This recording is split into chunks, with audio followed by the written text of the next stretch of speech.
अनसुने किस्से के इन पलटते हुए पन्नों में चलते हैं उस दौर में जब नीलम गुजरे जमाने के एक्टर धर्मेंद्र के बेटे बॉबी देओल से प्यार करती थी और दोनों शादी भी करना चाहते थे, लेकिन धर्मेंद्र की एक जिद की वजह से दोनों के प्यार को मंजिल नहीं मिल पाई। नीलम का जन्म 9 नवंबर 1969 को हांगकांग में हुआ था। इनकी परवरिश बैंकॉक में हुई और फिर मुंबई आने के बाद शुरू हुआ इनका बॉलीवुड का सफर। नीलम को 1984 में फिल्म जवानी से बॉलीवुड में डेब्यू किया था, लेकिन ये फिल्म फ्लॉप हो गई थी। इस दौरान नीलम बॉबी देओल के बड़े भाई सनी देओल की हीरोइन हुआ करती थी। तब बॉबी देओल की फिल्मों में एंट्री नहीं हुई थी। वह भाई की फिल्मों की शूटिंग के दौरान सेट पर आया करते थे। इसी दौरान बॉबी देओल और नीलम कोठारी की दोस्ती हुई। दोस्ती कब प्यार में बदल गई ये किसी को पता भी नहीं चला।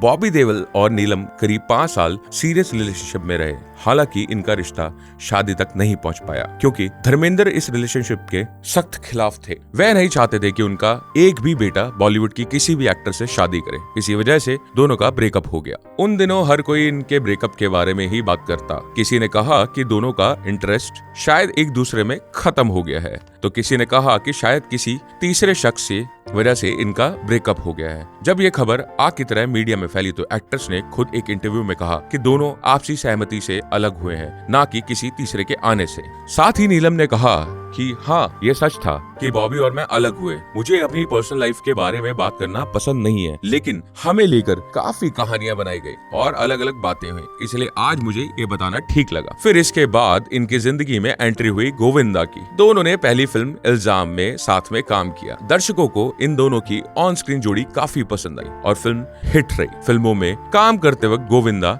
नीलम को दिल दे बैठे थे। इन्होंने नीलम के साथ खुदगर्ज, हत्या, सिंदूर जैसी 10 से भी ज्यादा फिल्मों में काम किया। एक तरफ गोविंदा और नीलम के बीच नजदीकियां बढ़ रही थी, दूसरी तरफ गोविंदा की माँ को इनकी नजदीकियां खल रही। गोविंदा की माँ सुनीता को अपने घर की बहू बनाना चाहती थी, इसलिए उन्होंने गोविंदा से कहा कि तुम सुनीता से शादी कर लो। गोविंदा अपनी माँ की बात को टालना नहीं चाहते थे, इसलिए वो सुनीता से शादी करने के लिए तैयार हो गए। दोनों की सगाई हुई, लेकिन सगाई के बाद भी गोविंदा का मन नीलम को ही चाहता था, इसलिए वो नहीं चाहते थे कि नीलम किसी और हीरो के साथ काम करे। ऐसे में जब गोविंदा की माँ और सुनीता को इस बारे में पता चला तो इन्होंने गोविंदा को नीलम के साथ आगे कोई और फिल्म करने के लिए मना कर दिया। कुछ समय बाद परिवार और माँ की खातिर गोविंदा ने नीलम के साथ फिल्में करनी छोड़ दी थी। नीलम ने साल 1998 में बॉलीवुड और टीवी एक्टर समीर सोनी से शादी कर ली और दोनों आज खुशहाल जिंदगी जी रहे हैं। अनसुने किस्से के इन पलटते हुए पन्नों में ऐसे ही और भी अनोखी दास्तां को सुनने के लिए अभी सब्सक्राइब करिए हमारे चैनल अनसुने किस्से को।